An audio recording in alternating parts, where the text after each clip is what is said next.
Hello বন্ধুরা, সবাই কেমন আছো? আশা করি সবাই খুব ভালো আছো, সুস্থ আছো।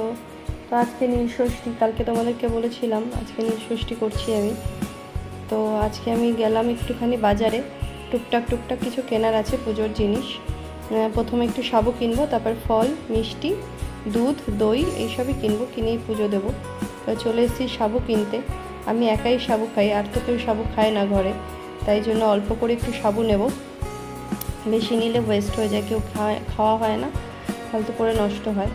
তাই জন্য এখান থেকে অল্প করে সাবু নিয়ে চলে এলাম ফলের দোকানে। এই একটাই মাসির কাছে বেল পাওয়া যাচ্ছে, তাই মাসির কাছ থেকে বেল নিয়ে চলে এসেছি ফল কিনতে।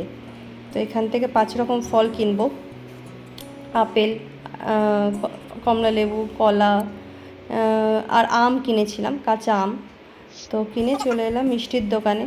এখান থেকেও 5 রকম মিষ্টি আর দই নেব, মিষ্টি দই, ছোটো ভাঁড় একটা মিষ্টির। তো মিষ্টির দই কিনলাম। তো সব কিছু কেনা হয়ে গেছে। এখানে ফল আছে, মিষ্টি, ফুল, ঘি, মধু, দুধ। আর আমার মা বলে, যেহেতু তো দুখানা সন্তান, তাই দুখানা প্রদীপ জ্বালাবি, তাই জন্য 2টো প্রদীপ নিলাম। আর ফল, মিষ্টি, ধূপকাঠি এই দিয়ে পুজো দেবো। আমি রেডি হয়ে গেছি, এবার যাচ্ছি পুজো দিতে। তো চলো।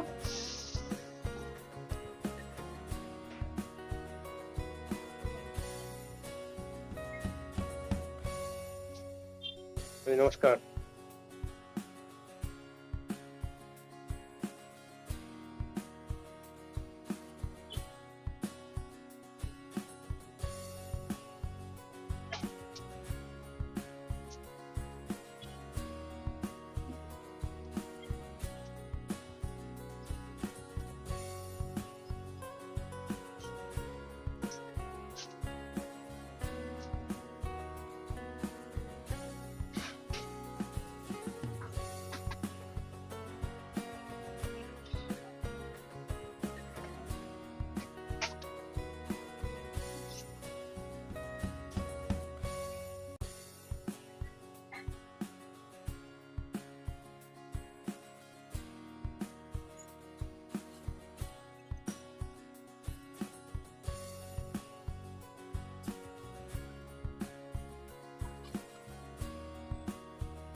ওম নমঃ শিবায় নমঃ। ওম নমঃ শিবায় নমঃ।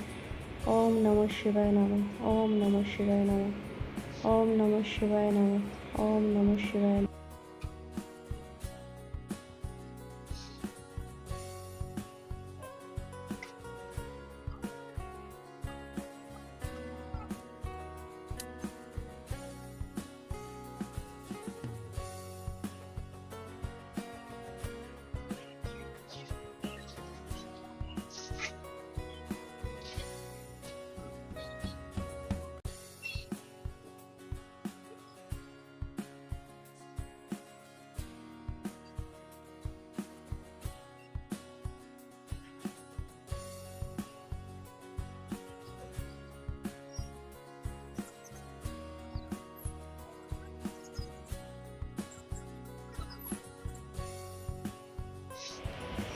ভগবান যেন সব মায়ের সন্তানদের খুব ভালো রাখে, সুস্থ রাখে, এই কামনাই করি।